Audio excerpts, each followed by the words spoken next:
Good morning. Happy Wednesday. For my returning readers, thanks for coming back for book three. And if you're new here, well, that's cool. Thanks for joining us. So, without any further ado, let's get started with Owl Post, the first chapter of book three. And I hope you all are having a wonderful day. Harry Potter was a highly unusual boy in many ways. For one thing, he hated the summer holidays more than any other time of year. For another, he really wanted to do his homework, but was forced to do it in secret in the dead of night. And he also happened to be a wizard. It was nearly midnight, and he was laying on his stomach in bed, the blankets drawn right over his head like a tent, a flashlight in one hand, and a large leather bound book, A History of Magic by Bathilda Bagshot, propped open against the pillow. Harry moved the tip of his eagle feather quill down the page, frowning as he looked for something that would help him write his essay. Witch burning in the 14th century was completely pointless. Discuss. The quill paused at the top of a likely-looking paragraph. Harry pushed his round glasses up the bridge of his nose, moved his flashlight closer to the book, and read. Non-magic people, more commonly known as muggles, were particularly afraid of magic in medieval times, but not very good at recognizing it. On the rare occasion that they did catch a real witch or wizard, burning had no effect whatsoever. The witch or wizard could perform a basic flame-freezing charm and then pretend to shriek with pain while enjoying a gentle, tickling sensation. Indeed, Gwendolyn the Weird enjoyed being burned so much that she allowed herself to be caught no less than 47 times in various disguises. Morning, Katie. Now, I think we discussed this in the comments, but the whole Diagon Alley thing, I think this is also referring to when the wizards separated from the real world and they made their little pocket universe of magic. I think this gives us a lot more background to that, and we'll pull that apart later. Harry put his quill between his teeth and reached underneath his pillow for his ink bottle and a roll of parchment. Slowly and very carefully, he unscrewed the ink bottle, dipped his quill into it, and began to write, pausing every now and then to listen, because if any of the Dursleys heard the scratching of his quill on their way to the bathroom, he'd probably find himself locked in the cupboard under the stairs for the rest of the summer. The Dursley family, the Dursley family of number 4 Privet Drive, old favorite of ours, was the reason that Harry never enjoyed his summer holidays. Uncle Vernon, Aunt Petunia, and their son, Dudley, were Harry's only living relatives. They were muggles, and they had a very medieval attitude towards magic. Nice tie-in. That works well. Harry's dead parents, who had been a witch and a wizard themselves, were never mentioned under the Dursleys' roof. For years, Aunt Petunia and Uncle Vernon had hoped that if they kept Harry as downtrodden as possible, they would be able to squash the magic out of him. To their fury, they had been unsuccessful. These days they lived in terror of anyone finding out that Harry had spent most of the last 2 years at Hogwarts School of Witchcraft and Wizardry. The most they could do, however, was to lock away Harry's spellbooks, wand, cauldron, and broomstick at the start of the summer break and forbid him to talk to the neighbors. This separation from his spellbooks had been a real problem for Harry, because his teachers at Hogwarts had given him a lot of holiday work. One of the essays, a particularly nasty one about shrinking potions, was for Harry's least favorite teacher, Professor Snape, who would be delighted to have an excuse to give Harry detention for a month. Harry had therefore seized his chance in the first week of the holidays. While Uncle Vernon, Aunt Petunia, and Dudley had gone out into the front garden to admire Uncle Vernon's new company car, in very loud voices so the rest of the street would notice it too. Yeah, of course they did. Harry had crept downstairs, picked the lock on the cupboard under the stairs, grabbed some of his books, and hidden them in his bedroom. As long as he didn't leave spots of ink on the sheets, the Dursleys need never know that he was studying magic by night. Harry was particularly keen to avoid trouble with his aunt and uncle at the moment, as they were already in an especially bad mood with him, all because he received a telephone call from a fellow wizard 1 week into the school vacation. Ron Weasley, who was one of Harry's best friends at Hogwarts, came from a whole family of wizards. This meant that he knew a lot of things that Harry didn't, but had never used a telephone before. Most unluckily, it had been Uncle Vernon who had answered the call. Vernon Dursley speaking. And this is a great time for a coffee break, my friends. Excuse me.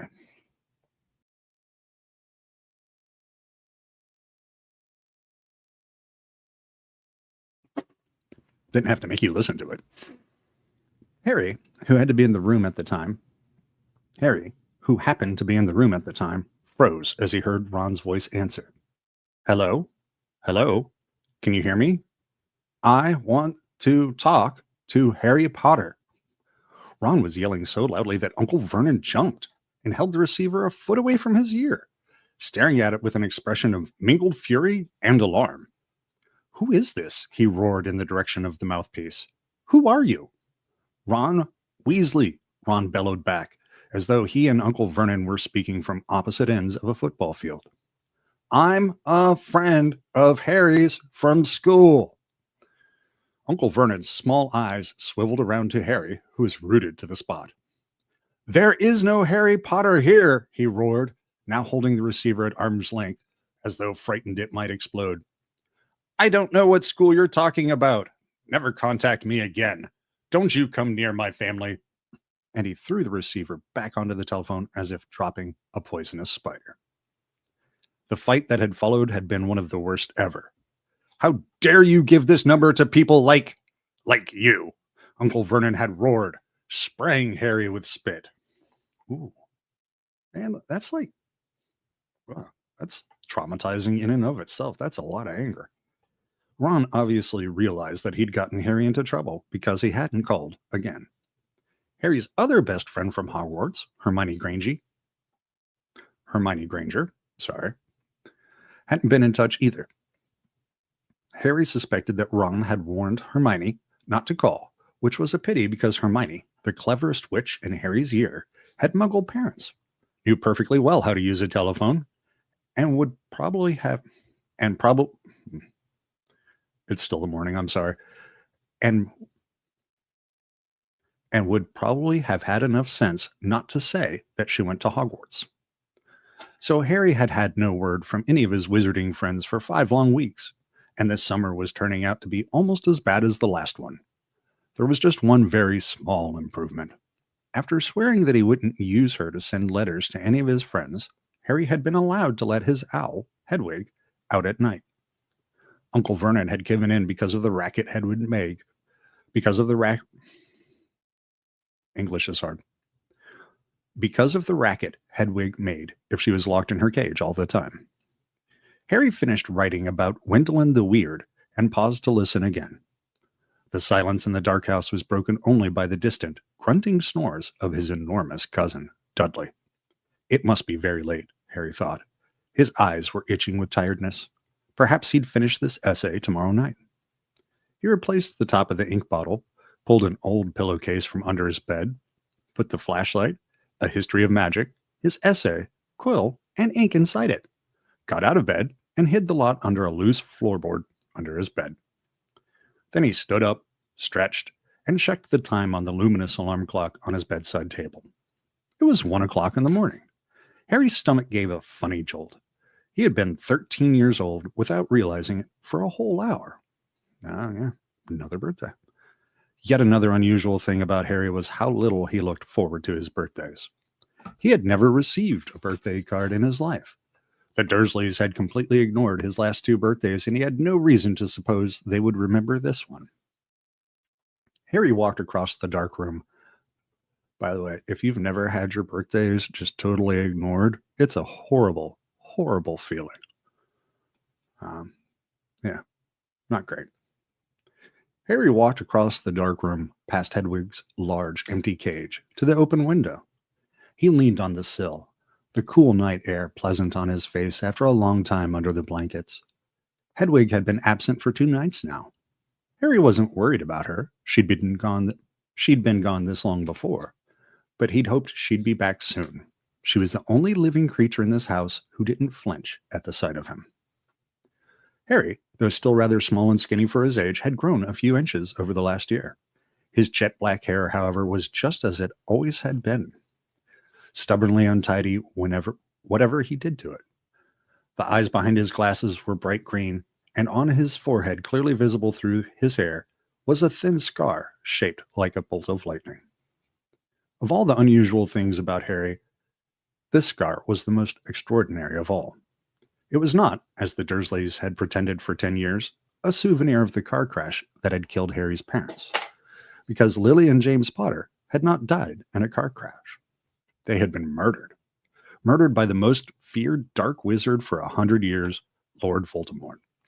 Harry had escaped from the same attack with nothing more than a scar on his forehead, where Voldemort's curse, instead of killing him, it's a rough morning, instead of killing him, had rebounded upon its originator. Barely alive, Voldemort had fled. Nice how they throw in there that Harry has been lied to his entire life, and just the opening exposition. But Harry had come face to face with him at Hogwarts, remembering their last meeting. As he stood at the dark window, Harry had to admit he was lucky even to have reached his 13th birthday. He scanned the starry sky for a sign of Hedwig, perhaps soaring back to him with a dead mouse dangling from her beak, expecting praise. Gazing absently over the rooftops, it was a few seconds before Harry realized what he was seeing. Silhouetted against the golden moon and silhouetted against the golden moon and growing larger every moment was a large, strangely lopsided creature, and it was flapping in Harry's direction. He stood quite still, watching it sink lower and lower. For a split second, he hesitated, his hand on the window latch, wondering whether to slam it shut. Right? I would be too. But then the bizarre creature soared over one of the street lamps of Privet Drive, and Harry, realizing what it was, leapt aside. Through the window soared 3 owls, 2 of them holding up the third, which appeared to be unconscious. They landed with a soft flump on Harry's bed, and the middle owl, which was large and gray, keeled right over and lay motionless. There was a large package tied to its legs.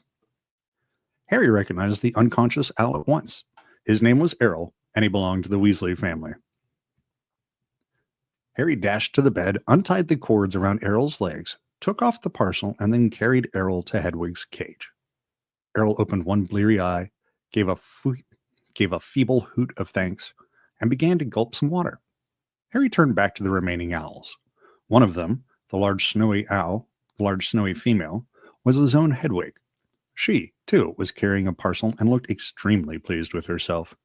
She gave Harry an affectionate nip with her beak as he removed her burden and then flew across the room to join Errol. Harry didn't recognize the third owl, a handsome tawny one, but he knew at once where it had come from because, in addition to a third package, it was carrying a letter bearing the Hogwarts crest. Right?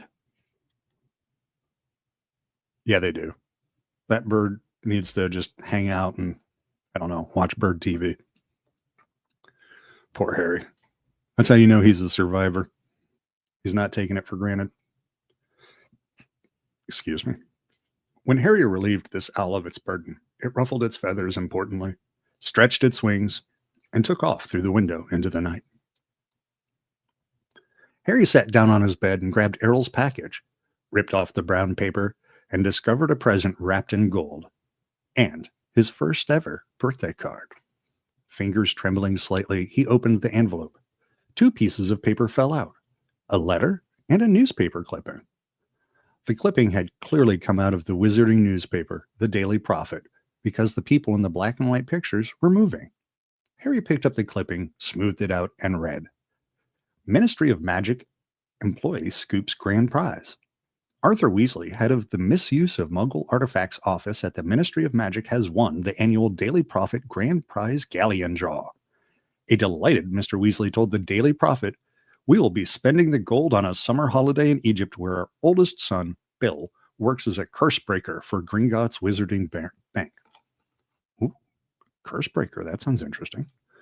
The Weasley family will be spending a month in Egypt returning for the start of the new school year at Hogwarts, which 5 of the Weasley children currently attend. Well, that's a security threat. You don't tell people the whole family's gone for a month. What's going to happen to the burrow? What about their garden gnomes? They might take the whole place over. Harry scanned the moving photograph, and a grin spread across his face as he saw all 9 of the Weasleys waving furiously at him. Standing in front of a large pyramid, plump little Mrs. Weasley, tall, balding Mr. Weasley, 6 sons and 1 daughter all, though the black and white picture didn't show it, with flaming red hair.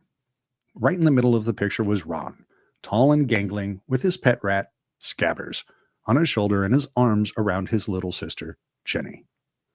Harry couldn't think of anyone who deserved to win a large pile of gold more than the Weasleys, who were very nice and extremely poor. He picked up Ron's letter and unfolded it. Dear Harry, happy birthday. Look, I'm really sorry about that telephone call. I hope the Muggles didn't give you a hard time. I asked Dad, and he reckons I shouldn't have shouted. It's amazing here in Egypt. Bill's taken us around all the tombs, and you wouldn't believe the curses those old Egyptian wizards put on them. Mum wouldn't let Jenny come in the last one. There were all these mutant skeletons in there of Muggles who'd broken in and grown extra heads and stuff. All right, that's cool. I want to go see that. I couldn't believe it when Dad won the Daily Profit draw. 700 galleons. Most of it's gone on this trip, but they're going to buy me a new wand for next year. This seems really convenient. Is this a setup? Did somebody do this? I'm not sure I trust this. Harry remembered only too well the occasion when Ron's old wand had snapped. It had happened when the car the two of them had been flying to Hogwarts had crashed into a tree on the school grounds. Well, yeah, you have to pay cost for crossing dimensions not on the train or through an approved portal. We'll be back about a week before term starts, and we'll be going up to London to get my wand and our new books. Any chance of meeting you there? Don't let the Muggles get you down. Try and come to London. Ron. P.S. Percy's head boy. He got the letter last week. Oh, from prefect to head boy. Here we go. Harry glanced back at the photograph. Percy, who was in his 7th and final year at Hogwarts, was looking particularly smug. He had pinned his head boy badge to the fez, perched jauntily on top of his neat hair, his horn-rimmed glasses flashing in the Egyptian sun. Harry now turned to his present and unwrapped it. Inside was what looked like a miniature glass spinning top. There was another note from Ron underneath it. Beneath it, sorry. Harry, this is a pocket sneakoscope. If there's someone untrustworthy around, it's supposed to light up and spin. Bill says it's rubbish sold for wizard tourists and isn't reliable because it kept lighting up at dinner last night. But he didn't realize Fred and George had put beetles in his soup. Bye, Ron. And that's a very scribbly signature drawn in there for both of the notes. Harry put the pocket sneakoscope on his bedside table where it stood quite still, balanced on its point, reflecting the luminous hands of his clock. He looked at it happily for a few seconds and then picked up the parcel Hedwig had brought. Inside this, too, there was a wrapped present, a card, and a letter, this time from Hermione. Coffee break, and wow, these guys, his friends and associates are bombarding him all at the right time with stuff that he wants. Contact, validation, not being forgotten. A little something for his birthday. This feels like a really good birthday for Harry.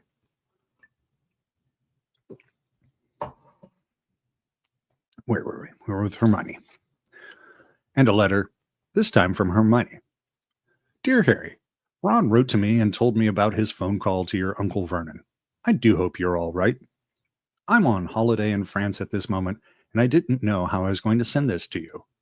What if they'd opened it at customs? But then Hedwig turned up. I think she wanted to make sure you got something for your birthday for a change.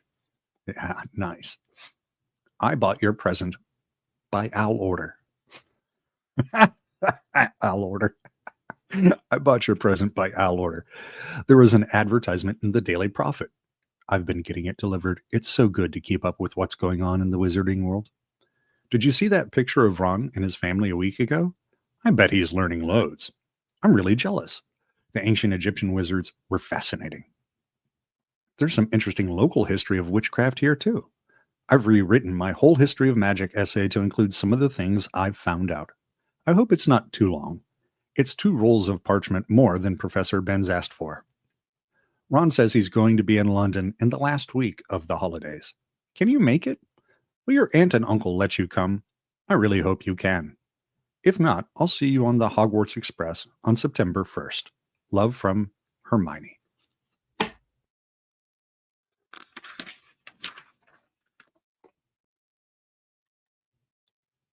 It is lucky that he won the prize money. Yeah, big fines and a whole lot of expenses. And what else do we got? Yeah, don't let the muggles get you down. Where were we? Oh, I lost myself. P.S. Ron says Percy's head boy. I'll bet Percy's really pleased. Ron doesn't seem too happy about it. Well, Ron's still worried about living underneath everybody's shadows. This doesn't help. Harry laughed as he put Hermione's letter aside and picked up her present. It was very heavy. Knowing Hermione, he was sure it would be a large book full of very difficult spells. But it wasn't. His heart gave a huge bound as he ripped back the paper and saw a sleek, black leather case with silver words stamped across it reading, Broomstick Servicing Kit. Nice. Wait, these things need maintenance? That's horrible. It'd be better if you didn't have to take care of the silly thing. But there's always a cost, I suppose. Wow, Hermione, Harry whispered, unzipping the case to look inside. There was a large jar of Fleetwood's high finish handle polish, a pair of gleaming silver tail twig clippers, a tiny brass compass to clip on your broom for long journeys, useful that, and a handbook of do-it-yourself broom care. Although if you're going to clip on a compass, you should probably have something for holding maps, like a kneeboard or like a clip, something. Apart from his friends, the thing that Harry missed most about Hogwarts was Quidditch, the most popular sport in the magical world. Highly dangerous, very exciting, and played on broomsticks. Harry happened to be a very good Quidditch player. He had been the youngest person in a century to be picked for one of the Hogwarts house teams. One of Harry's most prized possessions was his Nimbus 2000 racing broom. Harry put the leather case aside and picked up his last parcel. He recognized the untidy scrawl on the brown paper at once. This was from Hagrid, the Hogwarts gamekeeper. He tore off the top layer of paper and glimpsed something green and leathery, but before he could unwrap it properly, the parcel gave a strange quiver, and whatever was inside it snapped loudly, as though it had jaws. Hagrid, you gotta stop with this, man. You gotta stop with the critters, bro. Harry froze. He knew that Hagrid would never send him anything dangerous on purpose. But then Hagrid didn't have a normal person's view of what was dangerous. Hagrid had been known to befriend giant spiders, buy vicious 3-headed dogs from men in pubs.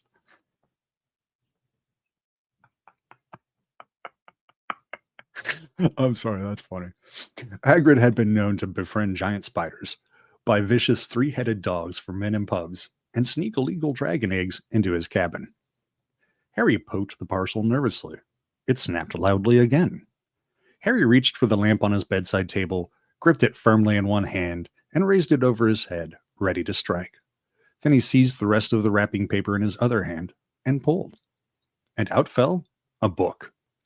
Harry just had time to register its handsome green cover, emblazoned with the golden title, The Monster Book of Monsters. Ooh, I want a copy. Before it flipped onto its edge and scuttled sideways along the back. Oh, no, I don't want a copy. No, you keep that. Before it slipped onto its edge and scuttled sideways along the bed like some weird crab. Harry muttered. Me either. Not strictly relevant, but as a scuba diver, crabs hate me. Crabs don't like me, and nope. The book toppled off the bed with a loud clunk and shuffled rapidly across the room. Harry followed it stealthily. The book was hiding in the dark space under his desk. Praying that Dursleys were still fast asleep, Harry got down on his hands and knees and reached toward it. Ouch! The book snapped shut on his hand, and then flapped past him, still scuttling on its covers. Harry scrambled around, throwing him. It is definitely one of those days. Harry scrambled around, threw himself forward, and managed to flatten it. Uncle Vernon gave a loud, sleepy grunt in the room next door. Hedwig and Errol watched interestedly. Hedwig and Errol watched interestedly as Harry clamped the struggling book tightly in his arms, hurried to his chest of drawers, and pulled out a belt, which he buckled tightly around it. The monster book shuddered angrily, but could no longer flap and snap, so Harry threw it down on the bed and reached for Hagrid's card. Dear Harry, happy birthday. Think you might find this useful for next year. Won't say no more here. Tell you when I see you. Hope the muggles are treating you right. All the best, Hagrid. What has the Keeper of the Keys sent Harry so early in this book? It struck Harry as ominous that Hagrid thought a biting book would come in useful, but he put Hagrid's card up next to Ron's and Hermione's, grinning more broadly than ever. Now there was only the letter from Hogwarts left. Noticing that it was far thicker than usual, Harry slid open the envelope, pulled out the first page of parchment within, and read, Dear Mr. Potter, please note that the new school year will begin on September the 1st. The Hogwarts Express will leave from King's Cross Station, platform 9 3/4, at 11 o'clock. Third years are permitted to visit the village of Hogsmeade on certain weekends. Please give the enclosed permission form to your parent or guardian to sign. A list of books for next year is enclosed. Yours sincerely, Professor M. McGonagall, Deputy Headmistress. Now, here's the thing. I know in American college, they have this thing about making you just buy books endlessly for courses. It'll be like the 17th edition you need of the same book. They just make new ones all the time, not because stuff changes, just so they can sell you books. In the world of Hogwarts, where so little changes, why do these kids need to keep buying books? Why aren't they just at the school? Harry pulled out the Hogsmeade permission form and looked at it, no longer grinning. It would be wonderful to visit Hogsmeade on weekends. He knew it was an entirely wizarding village, and he had never set foot there. But how on earth was he going to persuade Uncle Vernon or Aunt Petunia to sign the form? He looked over at the alarm clock. It was now 2 o'clock in the morning. Deciding that he'd worry about the Hogsmeade form when he woke up, Harry got back into bed and reached up to cross off another day on the chart he'd made for himself, counting down the days left until his return to Hogwarts. Then he took off his glasses and lay down, eyes open, facing his 3 birthday cards. Extremely unusual though he was, at that moment Harry Potter felt just like everyone else. Glad, for the first time in his life, that it was his birthday. I love that. What a great way to start this book. And that brings us to the end of chapter 1. So tomorrow we will do Aunt Marge's Big Mistake. I hope to see you then, and thanks so much for joining me today. Have a good Wednesday.